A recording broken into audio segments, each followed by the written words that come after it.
In the heart of Chinatown, within the bustling streets of San Francisco, a martial arts legend emerged.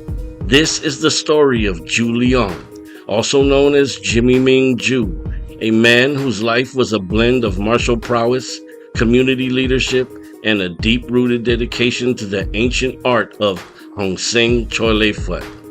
Join us as we delve into the life and legacy of the master technician.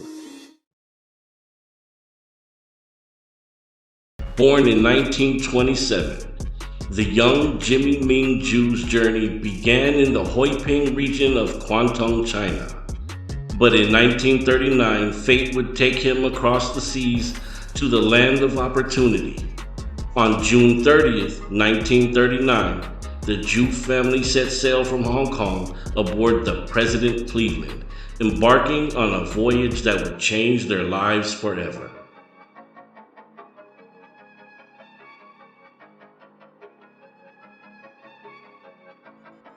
They arrived at the port of San Francisco, a city teeming with promise. Their initial stop was at the Jituk Samtuk Family Association, a haven for newcomers, until they could secure more permanent accommodations.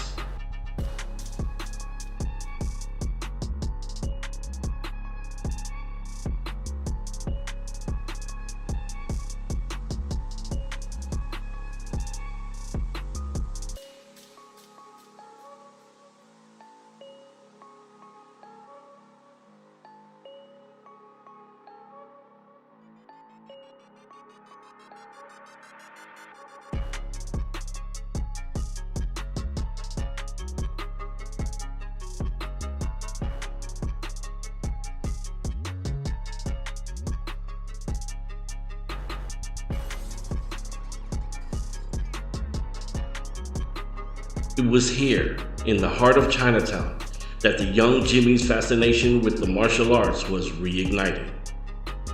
One day, a chance encounter would lead Jimmy Ming Zhu to the doorstep of Professor Lao Bun, a renowned local Kung Fu master. It all began through a friend who trained at the professor's martial arts studio.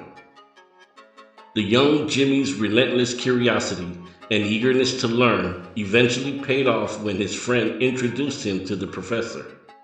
Professor Lao Bun recognized the spark in Jimmy's eyes and welcomed him in as a new student, setting the stage for their remarkable journey together.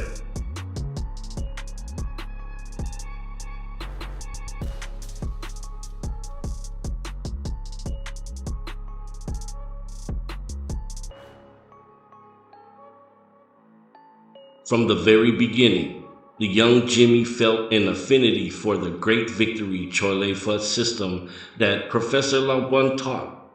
His passion for the martial arts was so profound that he practiced diligently, even at home when he couldn't attend the Mo Gun.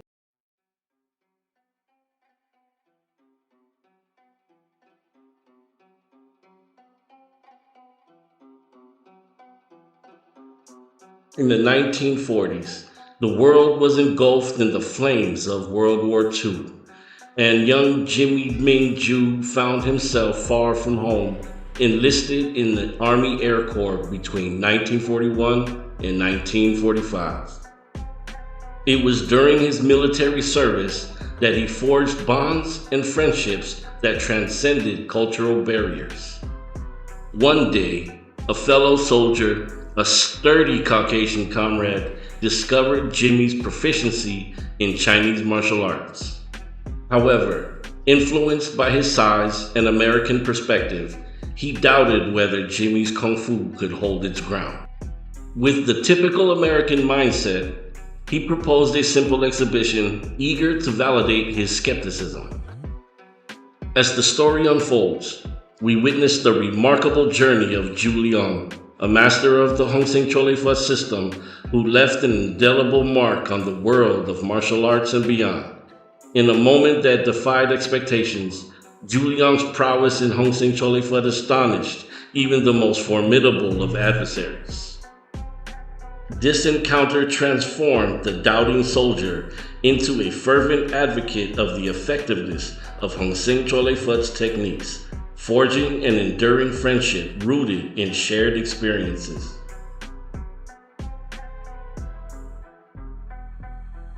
After completing his military service, Zhu Liang returned to the vibrant streets of San Francisco, reinvigorated and eager to resume his pursuits.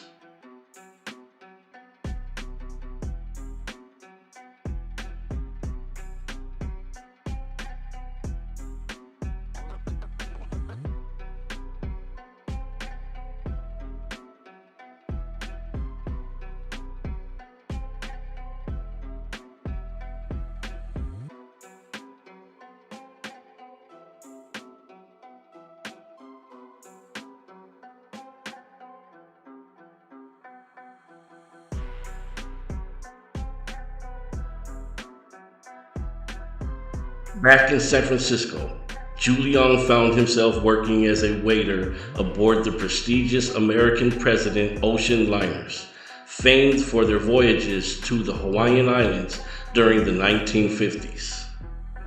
Yet, this was just one facet of his multifaceted life.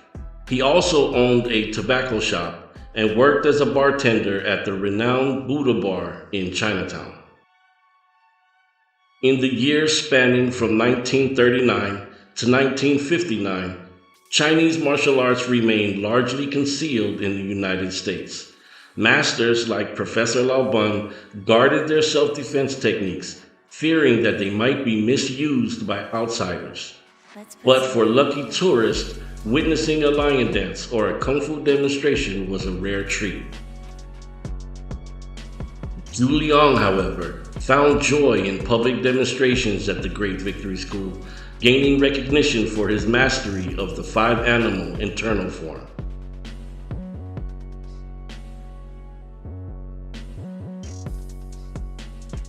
Zhu Liang's movements embodied the strength of a tiger, the cleverness of a panther, the swift precision of a snake, the wisdom of a dragon, and the regal grace of a one-legged crane with his outstretched wings.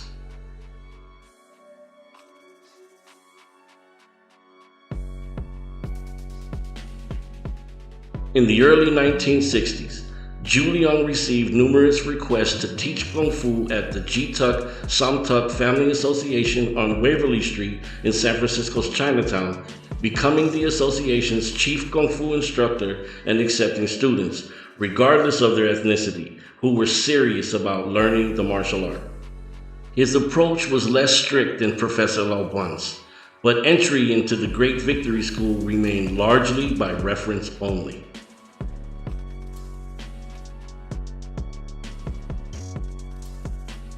The hungsing tong played a significant role in both Professor Lao and Zhu Liang's lives. Zhu Liang became a part of the hungsing tong and held a respected status within the Chinese Freemasons, the same organization established by the Greengrass monk in China.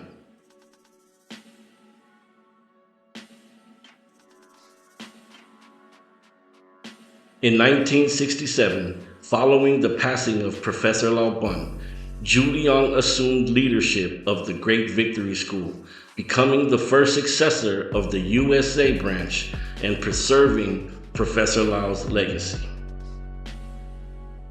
His students affectionately called him the Master Technician due to his commitment to precision, reflecting the tradition of ancient masters.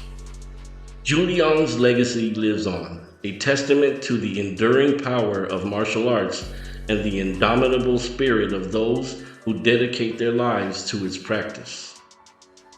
Zhu Liang, a man of wisdom and martial arts mastery, held a unique perspective on his students' involvement in street fights.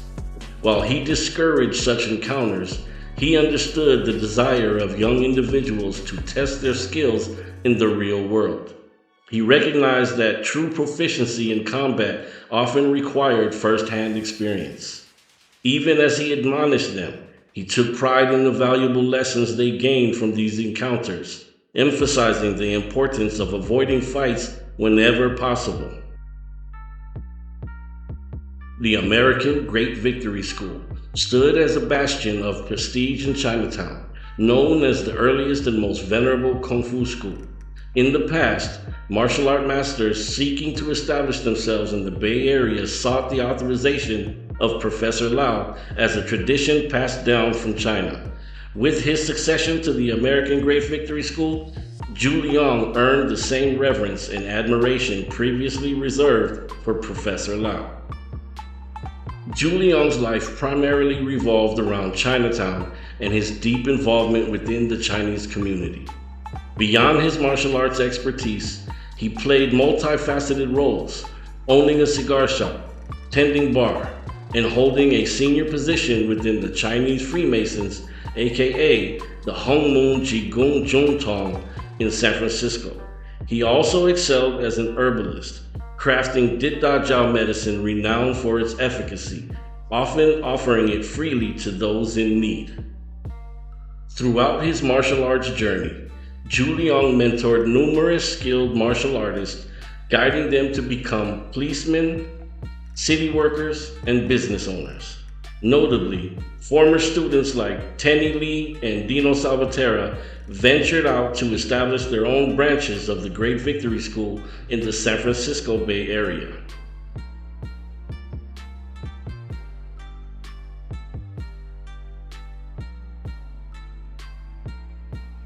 After dedicating over 5 decades to propagate and instruct the Sing Fut Gar, aka Hungsing Chole Fut system, Zhu Liang entered a semi-retired phase from active Kung Fu teaching.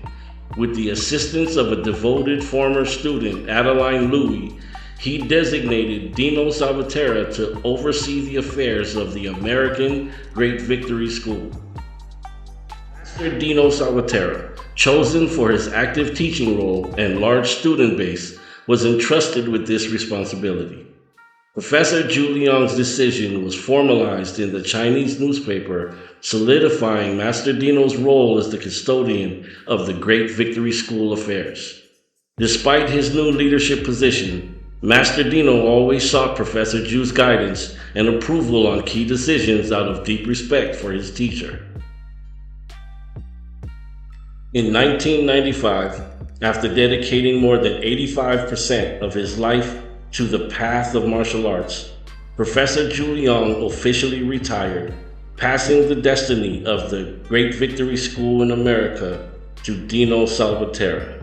Despite his retirement, he remained an esteemed figure within the Jituk Samtuk Family Association and continued to participate in annual celebrations. Master Dino Salvatierra upheld the principle that as long as his teacher was alive, he would always retain his position of authority and leadership, a testament to the enduring respect and reverence they had for one another.